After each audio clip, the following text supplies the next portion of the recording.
ಆಕೆ ತಂದೆ ತಾಯಿ ಇಲ್ಲದೆ ಬೆಳೆದವಳು. NGOನಲ್ಲಿ ಕೆಲಸ ಮಾಡ್ತಾ ಸಾಮಾಜಿಕ ಕೆಲಸದಲ್ಲೂ ಗುರುತಿಸಿಕೊಂಡಿದ್ಲು. 8 ತಿಂಗಳ ಹಿಂದಷ್ಟೇ ವಿವಾಹವಾಗಿದ್ದ ಆಕೆ ಬದುಕಿನ ಬಗ್ಗೆ ನೂರಾರು ಬಗೆಯ ಕನಸು ಕಂಡಿದ್ಲು.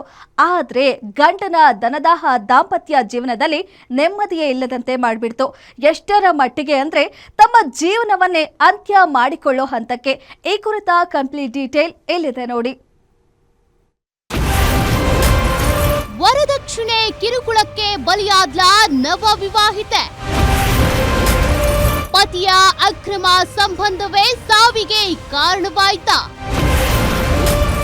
ಡೆತ್ ನೋಟ್ನಲ್ಲಿ ಅಡಗಿದ್ಯಾ ಸಾವಿನ ಕರಾಳ ಸತ್ಯ?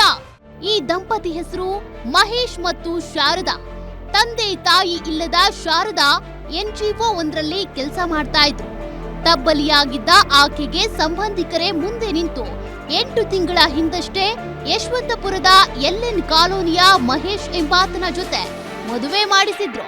ಪೋಷಕರ ಪ್ರೀತಿ ಇಲ್ಲದೆ ಬೆಳೆದ ಆಕೆಗೆ ಪತಿ ಮತ್ತು ಅತ್ತೆಯ ಮನೆಯಲ್ಲಿ ಸುಖ ಸಿಗಬಹುದು ಎಂಬ ಆಸೆ ಇತ್ತು. ಆದ್ರೆ ಆಕೆಗೆ ಸಿಕ್ಕಿದ್ದು ಮಾತ್ರ ದೈಹಿಕ ಮತ್ತು ಮಾನಸಿಕ ಹಿಂಸೆ ಅಷ್ಟೇ. ಮದುವೆ ಸಮಯದಲ್ಲಿ ಶಾರದಾ ಸಂಬಂಧಿಕರು ಹಣ ಮತ್ತು ಗೃಹೋಪಯೋಗಿ ವಸ್ತುಗಳನ್ನ ನೀಡಿದ್ರು.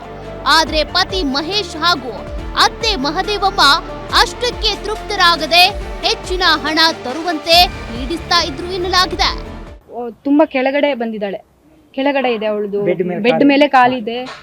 ಅವಳು ತುಂಬಾ ಕೆಳಗಡೆ ಕುಸ್ತಿದ್ದಾಳೆ. ನಾಲ್ಗೆ ಆಚೆ ಬಂದಿರ್ಲಿಲ್ಲ, ನಾಲ್ಗೆ ಆಚೆ ಬಂದಿರ್ಲಿಲ್ಲ. ಕಣ್ಣು 2 ಓಪನ್ ಆಯ್ತು, ಕೈಗಳೆಲ್ಲ ಈ ತರ ಈ ಗಾಳಿ ಸೋಗದಾಗ ಆಗತ್ತಲ್ಲ ಆ ತರ ಆಗಿತ್ತು. ಫುಲ್ ಬಾಡಿ ಕೆಳಗಡೆ ಇತ್ತು. ನಮ್ಗೆ ಇದ್ರ ಮೇಲೆ ಡೌಟ್ ಇದೆ ಸರ್. ನನ್ಗೆ ಅವ್ರೇನಾದ್ರು ಮಾಡಿರ್ಬೋದೇನೋ ಅಂತ ನಮ್ಗೊಂದು ಡೌಟ್ ಇದೆ. ನನ್ಗೆ ಅವ್ರ ಹಸ್ಬೆಂಡ್ ಫೋನ್ ಮಾಡಿದ್ದಾರೆ ಸರ್. ಅವರು ಮಾರ್ನಿಂಗ್ ಫೋನ್ ಮಾಡಿದ್ದಾರೆ, ಯಾವುದೋ ನಂಬರಿಂದ ಫೋನ್ ಮಾಡಿದ್ದಾರೆ ನನಗೆ. ಫೋನ್ ಮಾಡಿಬಿಟ್ಟು ನನಗೆ ಈ ತರ ಶಾರದಾ ಅವರು ಹ್ಯಾಂಗ್ ಮಾಡ್ಕೊಂಡಿದ್ದಾರೆ ಅಂತ ಹೇಳಿದ್ರು. ಇದರಿಂದ ಮನನೊಂದ ಶಾರದಾ ಮೊನ್ನೆ ರಾತ್ರಿ ಮನೆಯಲ್ಲಿ ನೇಣು ಬಿಗಿದುಕೊಂಡು ಆತ್ಮಹತ್ಯೆ ಮಾಡಿಕೊಂಡಿದ್ದಾರೆ. ಆದ್ರೆ ಈ ಸಾವಿನ ಹಿಂದೆ ಅಸಲಿ ಕಥೆಯೇ ಬೇರೆ ಇದೆ ಅಂತ ಸಂಬಂಧಿಕರು ಹೇಳ್ತಿದ್ದಾರೆ. ಪತಿ ಮಹೇಶ್ಗೆ ಬೇರೊಂದು ಅನೈತಿಕ ಸಂಬಂಧ ಇತ್ತಂತೆ. ಆಕೆಗೆ ಸಾಲ ಮಾಡಿ ಹಣ ನೀಡಿದ್ದಂತೆ ಮಹೇಶ್. ಆ ಸಾಲ ತೀರಿಸೋದಕ್ಕೆ ಶಾರದಾ ಮೇಲೆ ಹಣಕ್ಕಾಗಿ ಒತ್ತಡ ಹೇರ್ತಾ ಇದ್ದ ಎಂಬ ಗಂಭೀರ ಆರೋಪ ಕೇಳಿ ಬಂದಿದೆ. ಶಾರದಾಗೆ ಡೈರಿ ಬರೆಯುವ ಅಭ್ಯಾಸವಿತ್ತು. ತನ್ನ ಸಾವಿಗೆ ಕಾರಣ ಏನು ಎಂಬುದನ್ನ ಆಕೆ ಡೈರಿಯಲ್ಲಿ ಬರೆದಿಟ್ಟಿರಬಹುದು ಎಂಬ ಶಂಕೆ ವ್ಯಕ್ತವಾಗ್ತಿದೆ. ಸದ್ಯ ಪೊಲೀಸರು ಆ ಡೈರಿಯನ್ನ ವಶಕ್ಕೆ ಪಡೆದಿದ್ದಾರೆ. ಅಚ್ಚರಿ ಅಂದ್ರೆ ಒಂದೇ ಮನೆಯಲ್ಲಿ ಇದ್ರೂ ಕೂಡ ಶಾರದಾ ಆತ್ಮಹತ್ಯೆ ಮಾಡಿಕೊಂಡಿದ್ದು ಪತಿಗೆ ಗೊತ್ತಾಗ್ಲಿಲ್ವಾ ಅಥವಾ ಇದು ಕೊಲೆಯೇ ಎಂಬ ಅನುಮಾನವನ್ನ ಕುಟುಂಬಸ್ಥರು ವ್ಯಕ್ತಪಡಿಸಿದ್ದಾರೆ. ಇವನು ಹೇಳ್ದ ರೂಮಲ್ಲಿ ಇದೆ ಅಂತ ಹೇಳ್ದ. ಬಟ್ ನಾವು ಕೇಳಿದ್ವಿ, ಅವಳು ಮಾಡ್ಕೊಂಡಾಗ ರೂಮಲ್ಲಿ ಲೈಟ್ ಇತ್ತು ಸರ್. ರೂಮಲ್ಲಿ ಲೈಟ್ ಇತ್ತು. ಅವ್ರದ್ದೊಂದು ವಿಂಡೋ ಇದೆ, ಆ ವಿಂಡೋದಲ್ಲಿ ಫುಲ್ ಕಾಣಿಸುತ್ತೆ. ಅವ್ರ ರೂಮ್ ಫುಲ್ ಕಾಣಿಸುತ್ತೆ. ಒಂದು ಗ್ಲಾಸ್ ವಿಂಡೋ, ಅದು ತುಂಬಾ ಕ್ಲಿಯರ್ ಆಗಿ ಕಾಣಿಸುತ್ತೆ.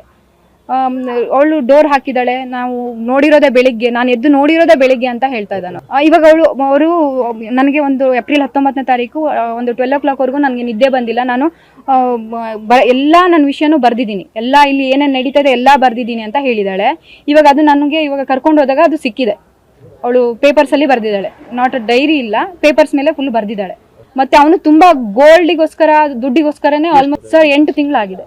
ಮದ್ವೆ ಆದಾಗಿಂದನೂ ಟಾರ್ಚ್. ಅವಳಿಗೆ ದುಡ್ಡಿಗೆ, ಅವಳಿಗೆ ಒಂದು ಹಾಸ್ಪಿಟಲ್ಗೆ ಹೋಗ್ಬೇಕು ಅಂದ್ರೆ ಒಂದು 100 ರೂಪಾಯಿಗೆ ಅವಳು ತುಂಬಾ ಒದ್ದಾಡ್ತಾ ಇದ್ಲು. ಘಟನೆಗೆ ಸಂಬಂಧಪಟ್ಟಂತೆ ಯಶವಂತಪುರ ಪೊಲೀಸ್ ಠಾಣೆಯಲ್ಲಿ ವರದಕ್ಷಿಣೆ ಕಿರುಕುಳದಡಿ FIR ದಾಖಲಾಗಿದೆ. ಪೊಲೀಸರು ಪತಿ ಮಹೇಶನನ್ನ ವಶಕ್ಕೆ ಪಡೆದು ವಿಚಾರಣೆ ನಡೆಸುತ್ತಿದ್ದಾರೆ. ಸದ್ಯಕ್ಕೆ ತಬ್ಬಲಿ ಹೆಣ್ಣು ಮಗಳ ಬಾಳು ಹೀಗೆ ಅರ್ಧಕ್ಕೆ ಅಂತ್ಯವಾಗಿರೋದು ನಿಜಕ್ಕೂ ದುರಂತವೇ ಸರಿ. Ajay Kumar, crime bureau, guarantee news, Bengaluru.